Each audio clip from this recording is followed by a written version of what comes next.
29వ అధ్యాయం.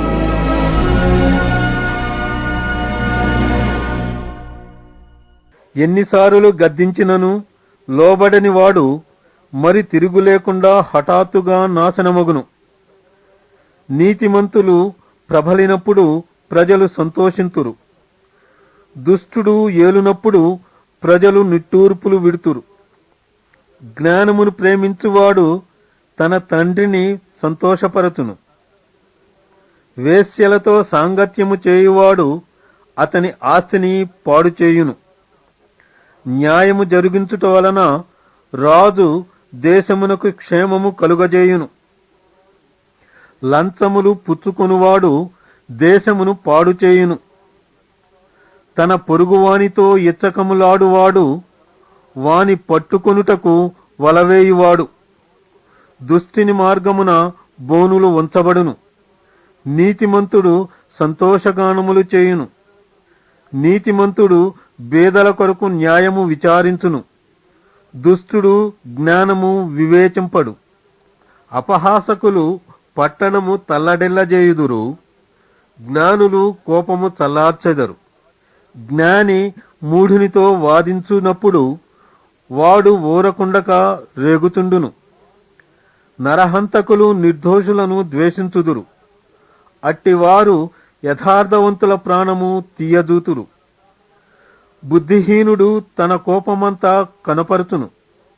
జ్ఞానము గలవాడు కోపము అణుచుకొని దానిని చూపకుండును. అబద్ధముల నాలుకించు రాజునకు ఉద్యోగస్తులందరూ దుష్టులుగా నుందురు. బేదలును వడ్డీకిచ్చువారును కలుసుకొందురు. ఉభయులకు వెలుగునిచ్చువాడు యెహోవాయే. ఏ రాజు దరిద్రులకు సత్యముగా న్యాయము తీర్చునో ఆ రాజు సింహాసనము నిత్యముగా స్థిరపరచబడును. బెత్తమును గద్దింపును జ్ఞానము కలుగజేయును. అదుపులేని బాలుడు తన తల్లికి అవమానము తెచ్చును. దుష్టులు ప్రబలినప్పుడు చెడుతనము ప్రబలును. వారు పడిపోవుటను నీతిమంతులు కన్నులారా చూచెదరు. నీ కుమారుని శిక్షించిన ఎడల అతడు నిన్ను సంతోషపరచును. నీ మనస్సుకు ఆనందము కలుగజేయును. దేవోక్తి లేని ఎడల జనులు కట్టులేక తిరుగుదురు. ధర్మశాస్త్రముననుసరించువాడు ధన్యుడు. దాసుడు వాగ్దండన చేత గుణపడడు. తాత్పర్యము తెలుసుకొన్నను వాడు లోబడడు. ఆతురతపడి మాటలాడు వాని చూచితివా? వాని కంటే మూర్ఖుడు సులువుగా గుణపడును.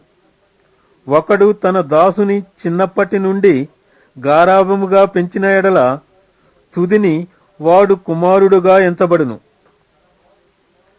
కోపిష్ఠుడు కలహము రేపును. ముంగోపి అధికమైన దుష్టక్రియలు చేయును. ఎవని గర్వము వానిని తగ్గించును. వినయమనస్కుడు ఘనతనుందును. దొంగతో పాలు కూడువాడు తనకు తానే పగవాడు. అట్టివాడు ఒట్టు పెట్టినను సంగతి చెప్పడు. భయపడుట వలన మనుష్యులకు ఉరివచ్చును. యెహోవాయందు నమ్మికయించువాడు సురక్షితముగా నుండును. అనేకులు ఏలువాని దయ కోరుతుందురు. మనుష్యులను తీర్పు తీర్చుట యెహోవా వశము. దుర్మార్గుడు నీతిమంతులకు హేయుడు. యథార్థవర్తనుడు భక్తిహీనునికి హేయుడు.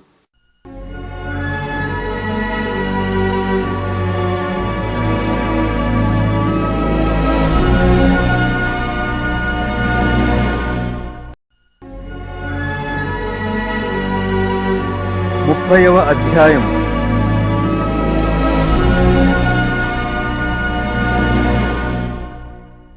దేవోక్తి అనగా యాకే కుమారుడైన ఆగూరు పలికిన మాటలు. ఆ మనుష్యుడు ఈతియేలునకును ఉక్కాలునకును చెప్పిన మాట. నిశ్చయముగా మనుష్యులలో నా వంటి పశుప్రాయుడు లేడు. నరులకున్న వివేచన నాకు లేదు. నేను జ్ఞానాభ్యాసము చేసుకున్నవాడను కాను. పరిశుద్ధ దేవుని గూర్చిన జ్ఞానము పొందలేదు. ఆకాశమునకెక్కి మరల దిగినవాడెవడు? తన పిడికిళ్లతో గాలిని పట్టుకొన్నవాడెవడు? బట్టలో నీళ్లు మూటకట్టినవాడెవడు? భూమి యొక్క దిక్కులన్నిటినీ స్థాపించినవాడెవడు? ఆయన పేరేమో, ఆయన కుమారుని పేరేమో నీకు తెలిసియున్నదా? దేవుని మాటలన్నీయు పుటము పెట్టబడినవే. ఆయనను ఆశ్రయించు వారికి ఆయన కేడెము. ఆయన మాటలతో ఏమియూ చేర్చకుము. ఆయన నిన్ను గద్దించునేమో, అప్పుడు నీవు అబద్ధికుడవగుదువు. దేవా, నేను నీతో 2 మనవులు చేసుకొనుచున్నాను. నేను చనిపోకముందు వాటిని నాకనుగ్రహింపుము. వ్యర్థమైన వాటిని, అబద్ధములను నాకు దూరముగా నుంచుము. పేదరికమునైనను ఐశ్వర్యమునైనను నాకు దయచేయకుము. తగినంత ఆహారము నాకు అనుగ్రహింపుము.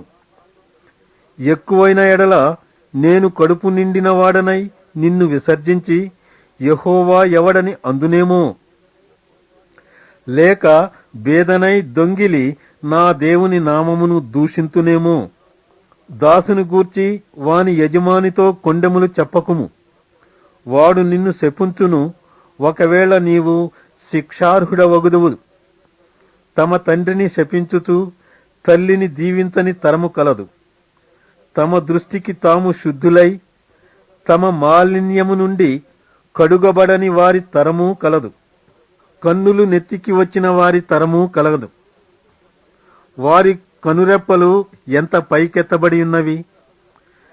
దేశములో ఉండకుండా వారు దరిద్రులను మృంగునట్లును, మనుష్యులలో ఉండకుండా బీదలను నశింపజేయునట్లును, ఖడ్గము వంటి పళ్లను, కత్తుల వంటి దవడ పళ్లను గల వారి తరము కలదు. జలగకు ఇమ్ము ఇమ్ము అను కూతురులిద్దరు కలరు. తృప్తిపడనివి 3 కలవు. చాలును అని పలుకనివి 4 కలవు. అవేవనగా పాతాళము, కనని గర్భము, నీరు చాలును అనని భూమి, చాలును అనని అగ్ని. తండ్రిని అపహసించి తల్లి మాట విననొల్లని వాని కన్ను లోయకాకులు పీకును, పక్షిరాజు పిల్లలు దానిని తినును. నా బుద్ధికి మించినవి 3 కలవు. నేను గ్రహింపలేనివి 4 కలవు. అవేవనగా అంతరిక్షమున పక్షిరాజు జాడ, బండమీద సర్పము జాడ, నడి సముద్రమున ఓడ నడుచు జాడ, కన్యకతో పురుషుని జాడ. జారిని యొక్క చర్యయును అట్టిదే. అది తిని నోరు తుడుచుకొని నేను ఏ దోషము ఎరుగనను. భూమిని వణికించునవి 3 కలవు. అది మోయలేనివి 4 కలవు. అవేవనగా రాజరికమునకు వచ్చిన దాసుడు, కడుపు నిండా అన్నము కలిగిన మూర్ఖుడు, కంటకురాలయుండి పెండ్లి అయిన స్త్రీ, యజమానురాలికి హక్కుదారురాలైన దాసి. భూమి మీద చిన్నవి 4 కలవు. అయినను అవి మిక్కిలి జ్ఞానము కలవి. చీమలు బలము లేని జీవులు. అయినను అవి వేసవిలో తమ ఆహారమును సిద్ధపరచుకును. చిన్న కుందేళ్లు బలము లేని జీవులు. అయినను అవి పేటు సందులలో నివాసములు కల్పించుకొనును. మిడతలకు రాజు లేడు. అయినను అవన్నీయు పంక్తులు తీరి సాగిపోవును. బల్లిని చేతితో నీవు పట్టుకొనగలవు. అయినను రాజుల గృహములలో అది యుండును. డంబముగా నడుచునవి 3 కలవు. ఠీవితో నడుచునవి 4 కలవు. అవేవనగా ఎల్ల మృగములలో పరాక్రమము గలదై ఎవనికైనా భయపడి వెనుకకు తిరుగని సింహము, షోణంగి కుక్క, మేకపోతు, తన సైన్యమునకు ముందు నడుచుతున్న రాజు. నీవు బుద్ధిహీనుడవై అతిశయపడి యుండిన ఎడల, కీడు యోచించి యుండిన ఎడల నీ చేతితో నోరు మూసుకొనుము. పాలు తరచగా వెన్న పుట్టును, ముక్కు పిండగా రక్తము వచ్చును, కోపము రేపగా కలహము పుట్టును.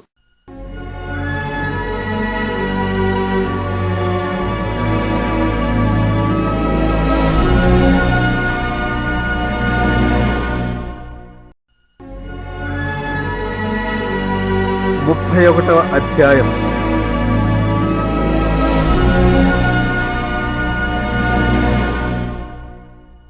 రాజైన లెమూయేలు మాటలు, అతని తల్లి అతనికి ఉపదేశించిన దేవోక్తి.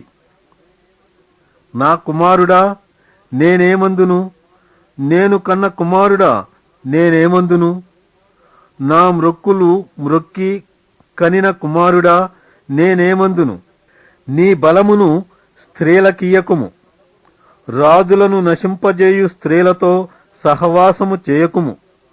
ద్రాక్షారసము త్రాగుట రాజులకు తగదు, లెమూయేలు, అది రాజులకు తగదు. మద్యపానాసక్తి అధికారులకు తగదు. త్రాగిన ఎడల వారు కట్టడలను మరతురు, దీనులందరికీ అన్యాయము చేయుదురు. ప్రాణము పోవుతున్న వానికి మద్యమునియుడి, మనోవ్యాకులము గలవారికి ద్రాక్షారసమునియుడి. వారు త్రాగి తమ పేదరికము మరుతురు, తమ శ్రమను ఇక తలంచకుందురు. మూగవారికిని దిక్కులేని వారందరికిని న్యాయము జరుగునట్లు నీ నోరు తెరువుము. నీ నోరు తెరచి న్యాయముగా తీర్పు తీర్చుము. దీనులకును శ్రమపడు వారికిని దరిద్రులకును న్యాయము జరిగింపుము.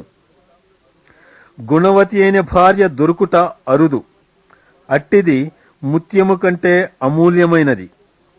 ఆమె పెనిమిటి ఆమె యందు నమ్మికయుంచును, అతని లాభప్రాప్తికి వెలితి కలుగదు. ఆమె తాను బ్రతుకు దినములన్నీయూ అతనికి మేలు చేయును, కాని కీడేమియూ చేయదు. ఆమె గొర్రెబొచ్చును అవిసెనారను వెదకును, తన చేతులారా వాటితో పని చేయును. వర్తకపు వాడలు దూరము నుండి ఆహారము తెచ్చునట్లు ఆమె దూరము నుండి ఆహారము తెచ్చుకొనును. ఆమె చీకటితోనే లేచి తన ఇంటివారికి భోజనము సిద్ధపరచును, తన పనికెత్తలకు బత్తెము ఏర్పరచును. ఆమె పొలమును చూచి దానిని తీసుకొనును, తాము కూడబెట్టిన ద్రవ్యము పెట్టి ద్రాక్షతోట ఒకటి నాటించును. ఆమె నడుకట్టు చేత నడుము బలపరచుకొని చేతులతో బలముగా పనిచేయును. తన వ్యాపార లాభము అనుభవముచే తెలుసుకొనును. రాత్రివేళ ఆమె దీపము ఆరిపోదు. ఆమె పంటెను చేతపట్టుకొనును, తన వ్రేళ్లతో కదురు పట్టుకొని వడకును. దీనులకు తన చెయ్యి చాపును, దరిద్రులకు తన చేతులు చాపును. తన ఇంటివారికి చలి తగులునని భయపడదు. ఆమె ఇంటివారందరూ రక్తవర్ణ వస్త్రములు ధరించిన వారు. ఆమె పరుపులను సిద్ధపరచుకొనును. ఆమె బట్టలు సన్నని నారబట్టలు, రక్తవర్ణపు వస్త్రములు. ఆమె పెనిమిటి దేశపు పెద్దలతో కూడా కూర్చుండును. గవిని యొద్ద పేరుగొనిన వాడై ఉండును. ఆమె నారబట్టలు నేయించి అమ్మును, నడికట్లను వర్తకులకు అమ్మును. బలమును ఘనతయు ఆమెకు వస్త్రములు. ఆమె రాబోవు కాలము విషయమై నిర్భయముగా ఉండును. జ్ఞానము కలిగి తన నోరు తెరచును. కృపగల ఉపదేశము ఆమె బోధించును. ఆమె తన ఇంటివారి నడతలను బాగుగా కనిపెట్టును. పని చేయకుండా ఆమె భోజనము చేయదు. ఆమె కుమారులు లేచి ఆమెను ధన్యురాలందురు. చాలామంది కుమార్తెలు పతివ్రతా ధర్మమును అనుసరించి ఉన్నారు గాని వారందరినీ నీవు మించినదానవు అని ఆమె పెనిమిటి ఆమెను పొగడును. అందము మోసకరము, సౌందర్యము వ్యర్థము. యెహోవా యందు భయభక్తులు కలిగిన స్త్రీ కొనియాడబడును. చేసిన పనిని బట్టి అట్టి దానికి ప్రతిఫలమియ్యదగును. గౌనుల యొద్ద ఆమె పనులు ఆమెను కొనియాడును.